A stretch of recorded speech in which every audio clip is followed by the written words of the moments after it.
Estuvimos con el profesor doctor Marcelo Abdala, él es reumatólogo, nos convocó para hablar de esta efeméride, de este día que recordamos hoy, que es la espondilitis anquilosante, y nos cuenta en estos términos. Vamos a hablar hoy sobre la espondilitis anquilosante, también llamada por algunos espondilitis reumática. Es una enfermedad que quizás no es muy conocida por la población, sí, entre los médicos, y es una enfermedad que se caracteriza por afectar a personas, generalmente menores de 45 años, más varones que mujeres, y uno de los síntomas y signos más importantes que tiene es el dolor en la columna, principalmente la columna lumbar, lo que muchas veces lo llama como lumbalgia, lumbago. Es un dolor de características inflamatorias porque duele cuando el paciente está en reposo. Es característico decir, doctor, estaba durmiendo y me desperté con dolor en la columna.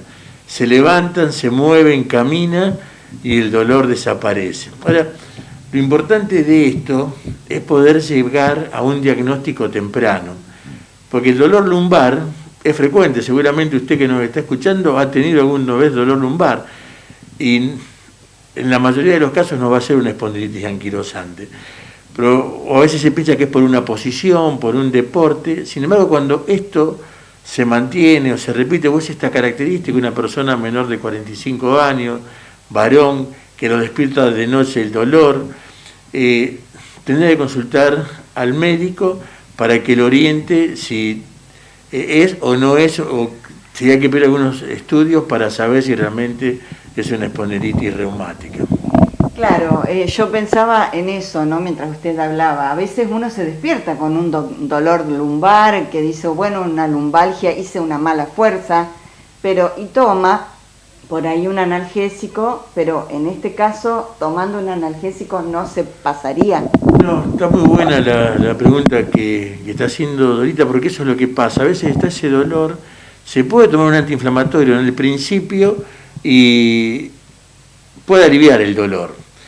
Es tan así el hecho que generalmente aquí en la Argentina se tarda promedio 9 años en hacer diagnóstico. A veces se comienza a los 17 años, a los 20 años, a los 25, y se tarda 7 años en hacer, entre 7 y 9 años en hacer diagnóstico. En otros países desarrollados, podría ser Estados Unidos, a veces se tarda inclusive 14 años en hacer diagnóstico, o 10 años en hacer diagnóstico. Porque pasa así, como usted decía, a veces uno se acuesta y lo despierta y piensa que fue por el trabajo, porque estuvo haciendo ejercicio, porque está preocupado. Entonces se olvida que puede ser esta enfermedad. Es importante también tener en cuenta que la espondilitis anquilosante puede producir tendinitis, o sea que el lugar, o entesis sería el término más correcto, el lugar de inserción del tendón se inflama y produce dolor. Por ejemplo, el tendón aquiliano, ahí en el pie, produce dolor, o en otros tendones. También puede producir una uveitis, o sea, se inflama el ojo, se pone rojo, duele la mayoría de las veces, puede tener visión borrosa. Obviamente hay que tratarlo, porque si no puede haber daño en la visión del paciente. En algunos casos, en los menos de los casos, puede afectar también la válvula aórtica en el corazón y puede producir una insuficiencia. Por eso es una enfermedad que no es únicamente articular. Una de las características que tiene es que toma en la pelvis, donde se une la pelvis del sacro con el ilíaco, y comienza a ascender por la columna lumbar, puede afectar toda la columna. Si uno le saca una radiografía, cuando pasaron algunos años se llama radiografía en caña de bambú, porque se van formando calcificaciones alrededor de la vértebra como si fuese una caña de bambú. Y esto trae no solo dolor, sino el impedimento en los movimientos, queda muy limitado una persona. Por eso lo importante es hacer el diagnóstico temprano, porque hoy en día tenemos medicación denominada medicación biológica, entre ellos uno de los más conocidos son los anti-TNF, que frenan la enfermedad, inclusive frenan la progresión radiográfica. a veces uno podría cambiarlo, frenar los síntomas, sin embargo radiográficamente sigue avanzando. Sin embargo, con esta medicación se puede frenar inclusive los cambios radiológicos.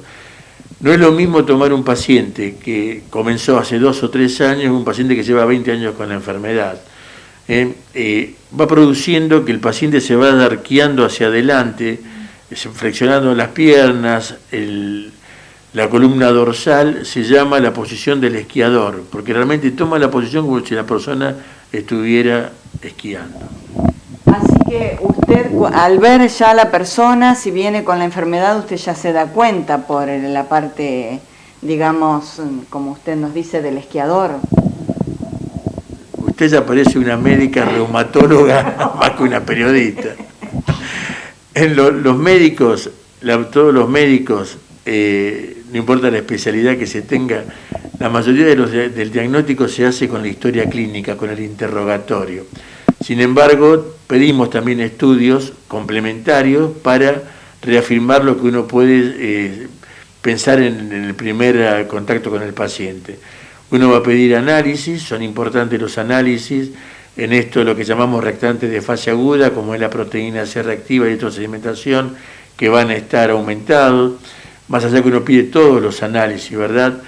Uno va a pedir factor reumatoideo y anti-CCP que van a dar negativos si el paciente tiene una espondilitis anquilosante.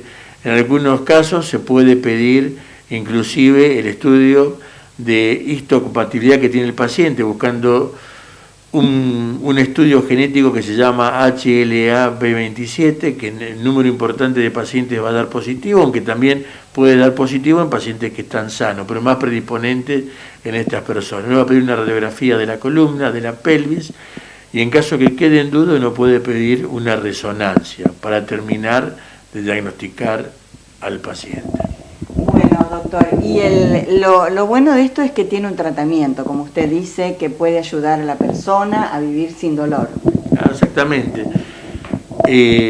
No solo el vivir sin el dolor, que es importante, porque tener dolor cambia el estado de ánimo de la persona y de los que lo rodean, porque estar con dolor permanentemente es terrible, ¿verdad? No solo que cambia el dolor, sino que también puede producir una remisión de la enfermedad. Las enfermedades reumáticas, como tantas veces decimos, no existe un reumatólogo en el mundo que la pueda curar. Pero sí hoy en día se busca que esa persona que tiene la enfermedad reumática la tenga, pero que viviera como si no la tiene. Como pasa con el paciente que es hipertenso, como pasa con el diabético, como pasa con el asmático, como tantas enfermedades. O sea, los médicos no curamos. Podemos curar una apendicitis, podemos curar una faringitis, pero si no los médicos controlamos las enfermedades. Pero porque a veces uno dice, van a internet y es incurable, y uno se desespera, sí, todo incurable, pero tratados, el paciente vive como si no lo tuviera. Yo te he mostrado a vos en oportunidades personas que, por ejemplo, hay articulaciones que son muy importantes para un músico, para un violinista. No es lo mismo para una persona, no le importa si tiene mucha movilidad en los dedos, para el violinista sí, porque es su arte, su forma de trabajo. O un deportista, un jugador de rugby que necesita, los pacientes tratados, el violinista va a poder seguir tocando el violín, el que juega al rugby va a poder seguir jugando al rugby, o el que hace un deporte, o el que hace una vida cotidiana. Lo importante es tomarlo a tiempo, porque con las secuelas ya es otra historia. Pero si uno toma al paciente cuando comienza la enfermedad, la respuesta también va a ser otra.